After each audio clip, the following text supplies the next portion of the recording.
संपलं तिथून पुढे कंटिन्यू करूया.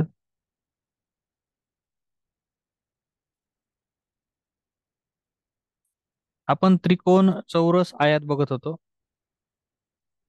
याच्यामध्ये जर पाहिलं आपण तर तिन्ही बाजूंनी बंदिस्त असलेल्या आकृती त्रिकोण असे म्हणतात. तुम्हाला माहित आहे सगळ्यांना हे. त्याला काही मी जास्त सांगायची गरज नाही, पण त्याला काय काय असतात. आकृतीचं नाव. जर मी याला पी क्यू आर असं नाव दिलं तर पी क्यू आर नाव याचं. त्याच्यानंतर त्याला तीन बाजू आणि तीन शिरोबिंदू असतात. हे बघा, ही एक बाजू, ही दुसरी बाजू, ही तिसरी बाजू, तीन बाजू. आणि त्याचबरोबर त्याला तीन शिरोबिंदू, म्हणजे हा दोन एका ठिकाणी जोडले जातात ना. हा शिरोबिंदू आहे, हा एक शिरोबिंदू आहे, हा एक शिरोबिंदू आहे. तीन शिरोबिंदू आणि तीन कोन सुद्धा असतात. आताच कोण आपण शिकलो, हा इथे एक कोण आहे. हा इथे एक कोण आहे, हा इथे एक कोण आहे. एक दोन तीन कोण बघा, तीन बाजू, तीन कोण, तीन शिरोबिंदू. ए बी, बी सी, ए सी या तीन बाजू आहेत. ए बी, बी सी, ए सी ह्या तीन बाजू. ए बी सी हे तीन शिरोबिंदू. ए बी सी हे तीन शिरोबिंदू. आणि नाव तीन प्रकारे लिहिता येईल. कसं आता बघा, मी सगळं क्लिअर करतो एकदा आणि नाव सांगतो. तीन प्रकारे नाव लिहिता येईल. एक तर ए पासून सुरू करा, एक तर बी पासून सुरू करा, एक तर सी पासून सुरू करा. बघा, मी ए पासून सुरू केलं. A B C, A B C. त्यानंतर मी सुरू केलं बी पासून. बघा, बी सी ए, बी सी ए. आणि आता मी तिसरं चालू केलं सी पासून, C A B. C A बी. एकदा ए पासून चालू करायचं, एकदा बी पासून चालू करायचं, एकदा सी पासून चालू करायचं. आपले तीन नावं होऊन जातात. तीन त्रिकोणाचे नाव सहा प्रकारे लिहिता येत सांगता येतात. आता हे तीन झालं का, याला उलट जर केलं तुम्ही तर ते पुन्हा तीन नावं. तर ते तीन आणि तीन सहा नावं झाले. चला, इतकं समजलंय का सांगा. हो सर. हो सर. हो सर. हो सर. सोपं होतं हो एकदम, काही सर. अवघड नाही. हो सर. हो सर. हो सर. हो सर. राईट. चला, चौरस बघूया.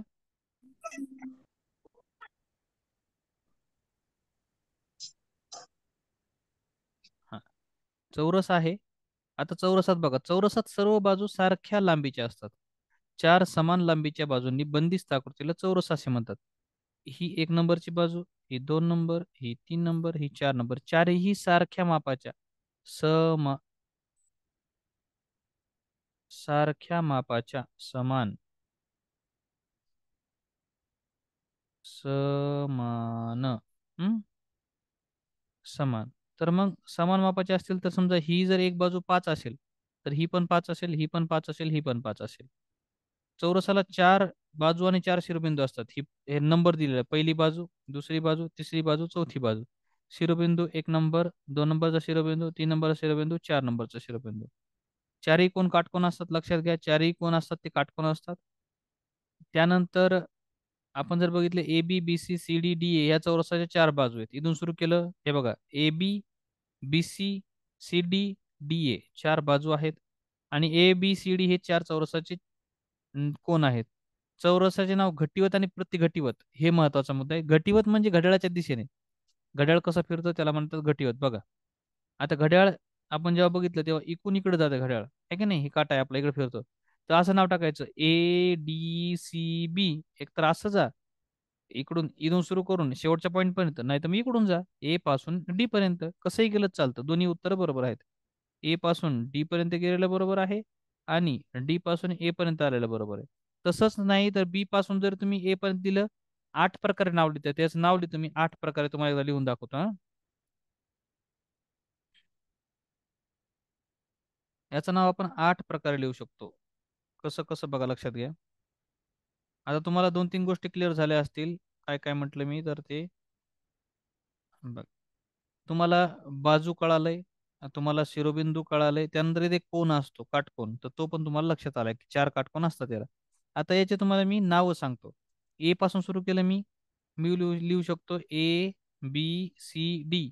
इकडून उलट जर लिहिलं तर ए डी सी बी असं पण म्हणू शकतो. A D C B. त्यानंतर एक झाला तर इथून बी पासून सुरू करू, इकडून जातो.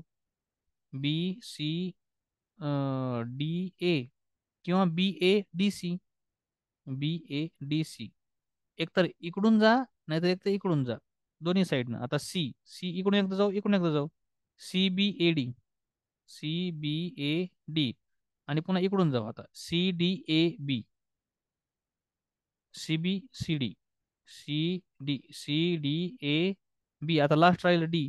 इकडून जाऊ, D A B C. D A B C. आणि इकडून D C B A. D C B A. Okay, got it. समजलं का नाही एकदा मला सांगा. समजलं का नाही मला सांगा सर्वांनी. तुम्हाला अनम्यूट करतोय.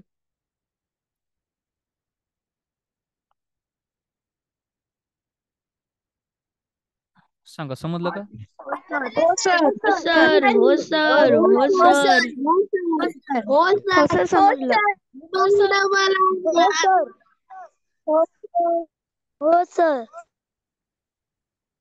बघा आता ना, आयत सेम तसाच असतो, फक्त समोरासमोरच्या बाजू सारख्या असतात. ही जर 5 असेल ही 5 असते, ही 2 असेल ही 2 असते. समोरासमोरच्या बाजू सारख्या.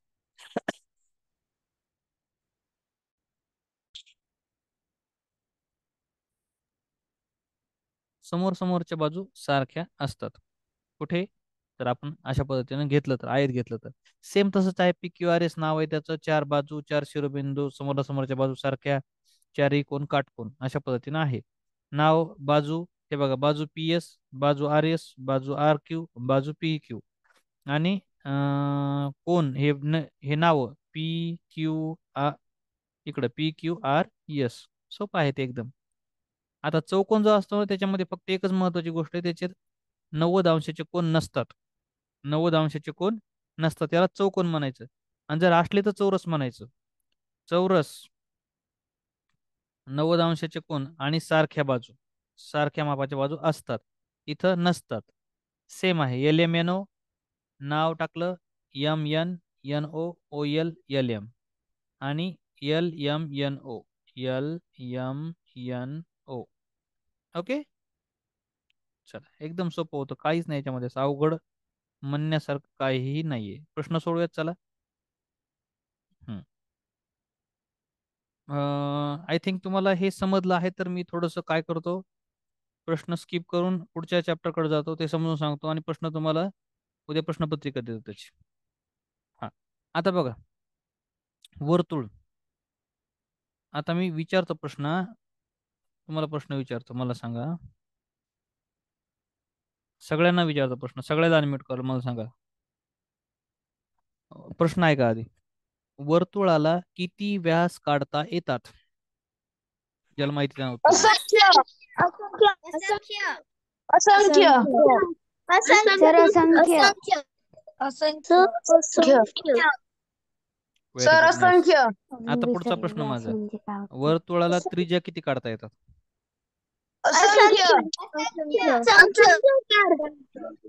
असंख्य. असंख्य. असंख्य. पुढचा प्रश्न. वर्तुळाची सर्वात मोठी जीवा म्हणजे काय? वर्तुळाचा व्यास. सर व्यास. तुम्हाला सगळंच माहित आहे. हा, तुम्हाला सगळं काही माहिती आहे, तरी एकदा मी सांगतो बघा, लक्षात घ्या आता. ऐका बघा, त्रिज्या, जीवा, व्यास, वर्तुळ हे आहे वर्तुळ केंद्र. त्याच्यानंतर जर आपण बघितलं तर इथून इथपर्यंत आहे वर्तुळाची त्रिज्या. इथून इथपर्यंत एक त्रिज्या आहे, इथून इथपर्यंत एक त्रिज्या आहे, म्हणजे 3 त्रिज्या दिल्यात. एक पूर्ण इथून इथपर्यंत व्यास दिलाय, ही जीवा आहे. काय म्हणले बघा, वर्तुळाचा केंद्रबिंदू वर्तुळावरील कोणताही एक बिंदू जोडणाऱ्या रेघेला त्रिज्या असे म्हणतात. वर्तुळ काढलं, इथून जोडलं, याला म्हणायचं त्रिज्या. त्याच्यानंतर पी क्यू ही त्रिज्या आहे. वर्तुळात असंख्य त्रिज्या असतात. वर्तुळावरील कोणतेही 2 बिंदू, एक वर्तुळ काढला, कोणतेही 2 बिंदू जोडले, याला म्हणायचं जीवा. त्याच्यानंतर वर्तुळाचा व्यास केंद्रबिंदू मधून जातो. जर वर्तुळाचा व्यास काढायचा असेल तर केंद्रबिंदू मधून जाणं आवश्यक आहे. हे इथून जर केलं, हे असं केलं तर बरोबर येते. त्यानंतर त्रिज्येच्या दुप्पट व्यास असतो. समजा असं आपण एक वर्तुळ घेतलं किंवा हे वर्तुळ वरच बघू, इथपर्यंत अर्ध, हे त्रिज्येच्या दुप्पट व्यास असतो आणि व्यासाच्या निमपट व्यास जर काढला असता तर व्यासाच्या निमपट त्रिज्या असते. समजा व्यास आहे 10, तर त्रिज्या किती? चॅट बॉक्स मध्ये टाका. व्यास 10 तर त्रिज्या किती?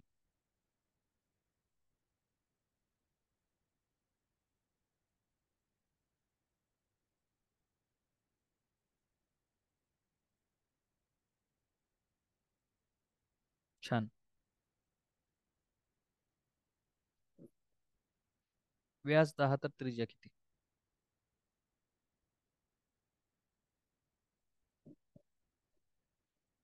गुड.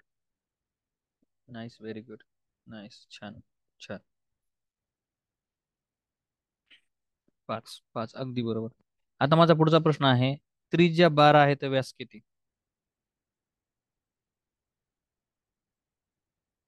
त्रिज्या 12 आहे तर व्यास किती?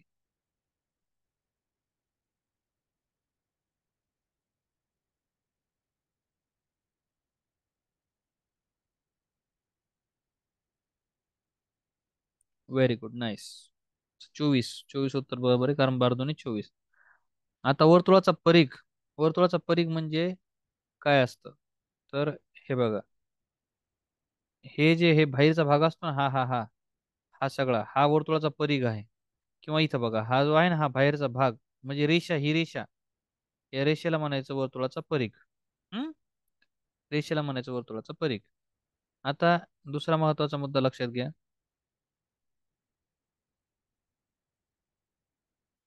सपोज मी असं केलं, हे बघा, हे जे काही वर्तुळाचा अंतर्भाग आहे, निळ्या कलरने रंगवलेला सगळं वर्तुळाचा अंतर्भाग, वर्तुळाचा आतला भाग हा निळ्या रंगाने. हा त्याचबरोबर जर मी आणखी एक रंग वापरला बाहेर, हा वर्तुळाचा बाह्य भाग आहे जो गुलाबी रंगाने रंगवला जातो, हा वर्तुळाचा बाह्य भाग. आणि तिसरा मुद्दा आहे वर्तुळावर. वर्तुळावर म्हणजे कधी जर असं आलं वर्तुळावर, तर ही जी रेषा आहे ना, ही इथे वर्तुळाचा परिघ, परिघाची रेषा ती वर्तुळावर, वर्तुळावरील बिंदू. हा बघा आता, ओ केंद्र असलेला पी क्यू आर एस हे बिंदू वर्तुळावर आहेत. पी क्यू आर एस बघा, पी वर्तुळावर आहे, क्यू वर्तुळावर आहे, आर वर्तुळावर आहे, एस वर्तुळावर आहे. त्याच्यानंतर त्रिज्या इतक्या अंतरावर वर्तुळाच्या कडेवर वर्तुळ आहेत. वर्तुळाचा अंतर्भाग मध्ये ओ डब्ल्यू, हे बघा, O W X Y Z हे वर्तुळामध्ये आहेत. आणि वर्तुळाच्या बाह्य भागामध्ये यम, यल आणि यन हे बाह्य भागामध्ये आहेत. हम्म वर्तुळ क- काय झालं? हा वर्तुळ कंस. वर्तुळ कंस म्हणजे समजा इथून सुरू केलं आणि इथून इथपर्यंत केलं, याला म्हणायचं वर्तुळ कंस. ए बी सी हा वर्तुळ कंस, ए डी सी हा एक वर्तुळ कंस. हा अशा पद्धतीने एका रेषेपासून इकडच्या रेषेपर्यंत याला म्हणायचं वर्तुळ कंस. वर्तुळ कंस. हळून ये जरा. याला म्हणायचं वर्तुळ कंस. ओके, तर अशा पद्धतीने आहे बघा. चला, काही कोणाला प्रश्न आहेत का विचारा.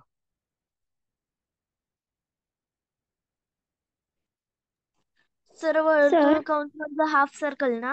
हा हाफ सर्कल म्हणून नाही. वर्तुळ कंस. हा एकच मिनिटात सांगतो फक्त. हाफ नाही, कुठून कुठपर्यंत आहे. समजा तुम्ही असं घेतलं, सपोज आता बघा, आता तुम्ही इकडे बघा, इथून इथपर्यंत जरी घेतलं, इथं म्हणलं यम आणि इथं म्हणलं यन, हा छोटासा भाग सुद्धा वर्तुळ कंस होईल. अर्धा असावा असं काही नाहीये, छोटा भाग असेल एवढा एवढा वर्तुळाचा भाग, एल नाव दिलं पी, एल नाव दिलं क्यू, तर हा पण वर्तुळ कंस आहे. सांगा आणखीन सर काही. म्हणजे ए बी पण वर्तुळ कंस आहे का? हा ए बी पण वर्तुळ कंस आहे. इथं हे इथून इथपर्यंत वर्तुळ कंस, कोणते दोन सर बिंदू जर तुम्ही घेतले. बोलले मला काही कळालंच नाही. मी काय म्हणतोय बघा, ऐका ना. मी सर्कल, मी एक सर्कल घेतलं असं आहे. हा बोला. सर पीडी पण आहे का?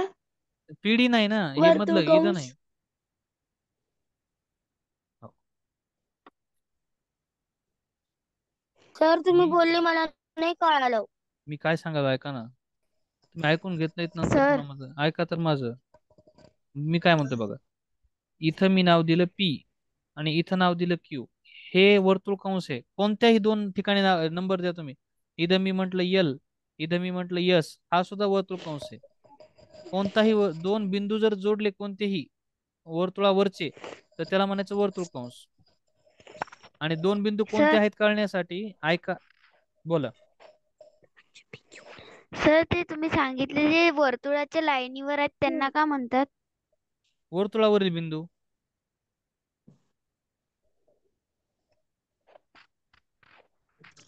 सर आणि म्हणजे ते वर्तुळाच्या आत त्याला सर ना. त्याला अंतर्भागातील, तुम्ही काय करू लागले तेव्हा, मग जेव्हा मी सांगू लागलो तेव्हा इतकं मी बघा ना किती छान इथं त्याच्यामध्ये कलर दिले, त्याला समजून सांगितलं. तुम्ही आता ते प्रश्न विचारायला मागचे, लक्ष द्या ना तुम्ही. सोडून बाजूला गेला असताल क्लास सोडून, म्हणून समजलं नाही. हा सर म्हणजे नाही खालचं सर. जे होतं ना, हा ते पी क्यू आणि एल एस असं येईल ना, म्हणजे कोणते पण हाफ सर्कल न घेता कोणते पण साईडचे 3 किंवा येस 2. येस, मी ऐका तुम्ही माझं थोडंसं, माझं ऐका.